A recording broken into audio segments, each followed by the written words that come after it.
how to feel amazing about yourself, asking for your needs and setting boundaries. I just went to the restaurant and I was very proud of myself. I went to Golden Corral, right? I would rather have someone that is not in my life, not around enough or whatever, versus someone who's doing things I don't want. I said her name, I don't want to say her name. This is exactly what I want.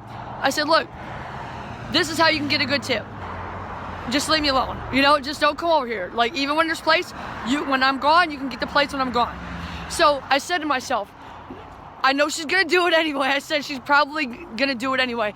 But if she does it, I'm not giving her a tip, because it's kind of implied that if you want a big tip, don't come to my table, right? So what she did? She kept coming over and she kept coming to the table when I asked her not to. I said, please do not come to my table. I didn't tell her this part, but I feel like she was deliberately disobeying my order. I'm not ordering people, but when I ask somebody to do something and they do the opposite of what I say, it makes me mad. Respect my authority.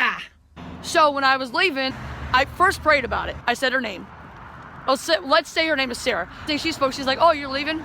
And I said, Sarah, can I tell you something? She's like, sure. I said, look, I took her by, I put my arm around her. First I put my hand on her shoulder and I said, you remember how I said, don't come over, right? And she's like, well, yeah, there was plates. I know you said don't come over, but there was plates on the table, da, da, da, da. And I was like, well, yeah, but, I told you I like to chew my food. I don't like to talk to people and stuff. And I was working too. And I leaned over like in her ear and I kind of hugged her sort of. And I was like, it's kind of a thing. It's a thing for me. It's been a thing for a long time. It's a thing from my childhood. And I just don't like when people are trying to talk to me while I'm eating. It's an emotional trauma I had as a child. And then I stood up for my boundaries and I stood my ground and I didn't give her a tip.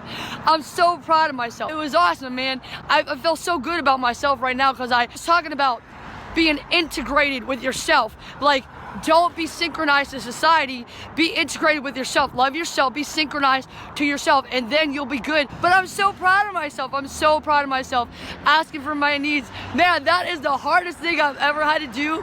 And I said I knew that's why I was coming to this restaurant today, so I could do this.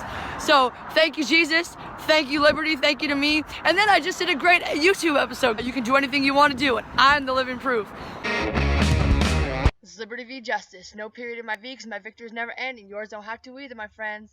Holla. You're worth it. 10% of all of our profits goes to Operation Underground Railroad, helping kids escape from sex trafficking, because they're worth it. Check out our link. It's in the description and in the first comment. You're worth it, and thanks for your support. Respect my authority.